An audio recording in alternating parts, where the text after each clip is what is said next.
SSLC പരീക്ഷയ്ക്ക് സമാന്തര ശ്രേണിയുടെ ഒരു പാറ്റേൺ തന്ന് അതുമായി ബന്ധപ്പെട്ട ചില ചോദ്യങ്ങൾ പതിവായി കാണാറുണ്ട്. ഈ വീഡിയോയിൽ ഇത്തരം ചോദ്യങ്ങൾക്ക് ഉത്തരം കണ്ടെത്തുന്നത് എങ്ങനെയാണ് എന്ന് നോക്കാം. ആദ്യം തന്നെ തന്നിരിക്കുന്ന ശ്രേണിയിലെ ഓരോ പദങ്ങളും ഏതെല്ലാമാണ് എന്ന് കൃത്യമായി നോക്കുക. അങ്ങനെ നമുക്ക് ശ്രേണിയുടെ പൊതുവ്യത്യാസം, അതായത് അരിത്തമെറ്റിക് സീക്വൻസിൻ്റെ കോമൺ ഡിഫറൻസ് എളുപ്പത്തിൽ കണ്ടെത്താം. ഇനി നമുക്ക് നമ്മുടെ പാറ്റേണിലെ ഓരോ വരികളിലും എത്ര പദങ്ങളുണ്ട് എന്ന് നോക്കാം. നമ്മുടെ പാറ്റേണിൻ്റെ ഓരോ ലൈനിലും എത്ര ടേംസ് ഉണ്ട് എന്ന് എണ്ണി നോക്കാം. പാറ്റേണിൽ വരികളുടെ സ്ഥാനവും പദങ്ങളുടെ എണ്ണവും തമ്മിലുള്ള ബന്ധവും നമുക്ക് കണ്ടുപിടിക്കാം. ഒന്നാമത്തെ വരിക്ക് n=1, രണ്ടാമത്തെ വരിക്ക് n=2 ഇങ്ങനെ പേര് നൽകാം. n=10 എന്നത് 10ാമത്തെ വരിയെ സൂചിപ്പിക്കും. ഇങ്ങനെ ഓരോ വരിയിലും എത്ര പദങ്ങളുണ്ട് എന്ന് കണ്ടെത്താം. പദങ്ങളുടെ എണ്ണത്തെ ബീജഗണിതം ഉപയോഗിച്ചും സൂചിപ്പിക്കാവുന്നതാണ്. അടുത്ത വരികളിൽ എത്ര പദങ്ങളുണ്ട് എന്നും ഏതെല്ലാമാണ് ആ പദങ്ങളെന്നും എളുപ്പത്തിൽ കണ്ടെത്താം. ഇനി നമുക്ക് ഓരോ വരികളിലെയും ആദ്യ പദങ്ങൾ ശ്രദ്ധിക്കാം. അവയുടെ പ്രത്യേകതകൾ എന്താണ് എന്ന് നോക്കാം. അതുപോലെ ഓരോ വരിയിലെയും അവസാന പദങ്ങളും ശ്രദ്ധിച്ച് അവയുടെ പ്രത്യേകതകളും മനസ്സിലാക്കാം. ഇത്രയും കാര്യങ്ങൾ ശ്രദ്ധിച്ചാൽ വളരെ എളുപ്പം നമുക്ക് ഇത്തരം ക്വസ്റ്റ്യൻസ് അറ്റൻഡ് ചെയ്യാം.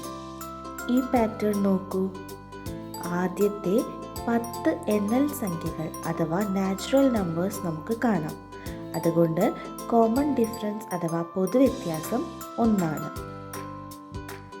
ഒന്നാമത്തെ വരിയിൽ ഒരു പദം, രണ്ടാമത്തെ വരിയിൽ 2 പദങ്ങൾ, മൂന്നാമത്തെ വരിയിൽ 3 പദങ്ങൾ. അങ്ങനെയാണെങ്കിൽ n-ാമത്തെ വരിയിൽ n എണ്ണം പദങ്ങൾ ഉണ്ടാകും. ഇനി ഓരോ വരിയിലെയും അവസാന പദങ്ങൾ നോക്കൂ.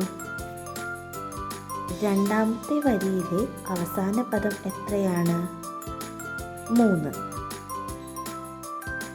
n-ഉം 3-ഉം തമ്മിൽ എന്തെങ്കിലും ബന്ധം കണ്ടെത്താൻ കഴിയുന്നുണ്ടോ? ആലോചിച്ചു നോക്കൂ. ആദ്യത്തെ 2 NL സംഖ്യകളുടെ തുക എത്രയാണ്? Sum of first 2 natural numbers equals 3. ഇനി മൂന്നാമത്തെ വരി നോക്കാം. n=3, അവസാന പദം 6. ആദ്യത്തെ 3 NL സംഖ്യകളുടെ തുക എത്രയാണ്?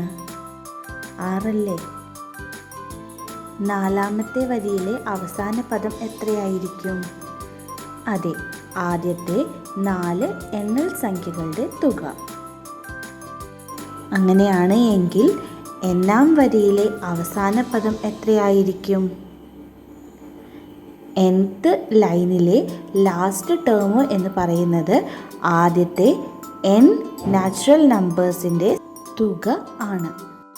ആദ്യത്തെ n എണ്ണം NL സംഖ്യകളുടെ തുക n×n+1ൻ്റെ പകുതിയാണ്. ഈ ഫോർമുല യൂസ് ചെയ്തുകൊണ്ട് ഓരോ വരിയിലെയും അവസാനത്തെ ടേം ഏതാണ് എന്ന് എളുപ്പത്തിൽ കണ്ടുപിടിക്കാം. ഇനി ഓരോ വരിയിലെയും അവസാന ടേം കിട്ടിയാൽ അടുത്ത ലൈനിലെ ആദ്യത്തെ ടേമും നമുക്ക് കണ്ടെത്താനാവും.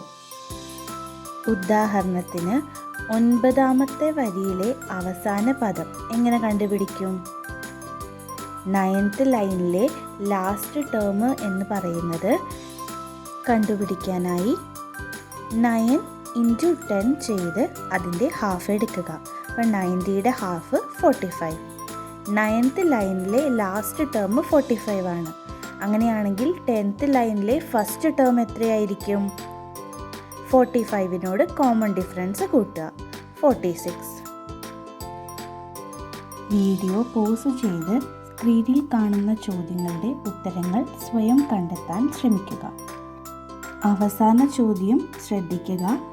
10ാമത്തെ വരിയിലെ പദങ്ങളുടെ തുകയാണ് ചോദിച്ചത്. 10th ലൈനിലുള്ള ടേംസിൻ്റെ സമ്മം.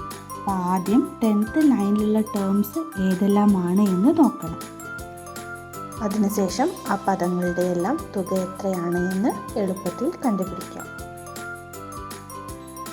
ഇനി നമുക്ക് മറ്റൊരു ചോദ്യം നോക്കാം. 6, 10, 14, 18, 22, 26, 30, 34, 38, 42 ഈ നമ്പേഴ്സാണ് നമുക്ക് തന്നിട്ടുള്ളത്. ഇവയുടെ പ്രത്യേകതകൾ എന്തെല്ലാമാണ് എന്ന് നോക്കാം. 4ൻ്റെ ഗുണിതങ്ങളോട് 2 കൂട്ടുമ്പോഴാണ് ഈ ശ്രേണിയിലെ പദങ്ങൾ ലഭിക്കുന്നത്. ഇനി ഓരോ വരിയിലെയും അവസാന പദങ്ങളുടെ പ്രത്യേകത എന്താണ് എന്ന് നോക്കാം. n-ാം വരിയിലെ അവസാന പദം ബീജഗണിതം ഉപയോഗിച്ച് കണ്ടെത്താം. വീഡിയോ പോസ് ചെയ്ത് സ്ക്രീനിൽ കാണുന്ന ചോദ്യങ്ങൾക്ക് ഉത്തരം കണ്ടെത്താൻ ശ്രമിക്കുക.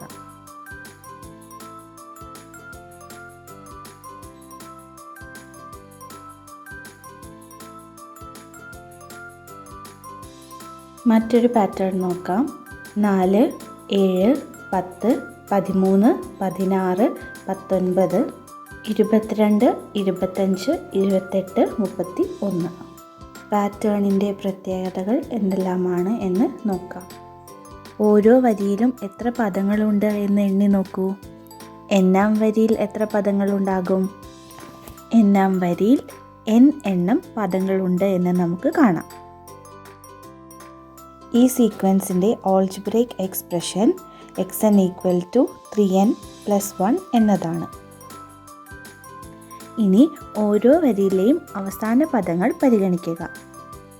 4, 10, 19, 31 etc. ഈ സീക്വൻസിൻ്റെയും ഓൾജിബ്രൈക് എക്സ്പ്രഷൻ നമുക്ക് കണ്ടെത്താൻ കഴിയും.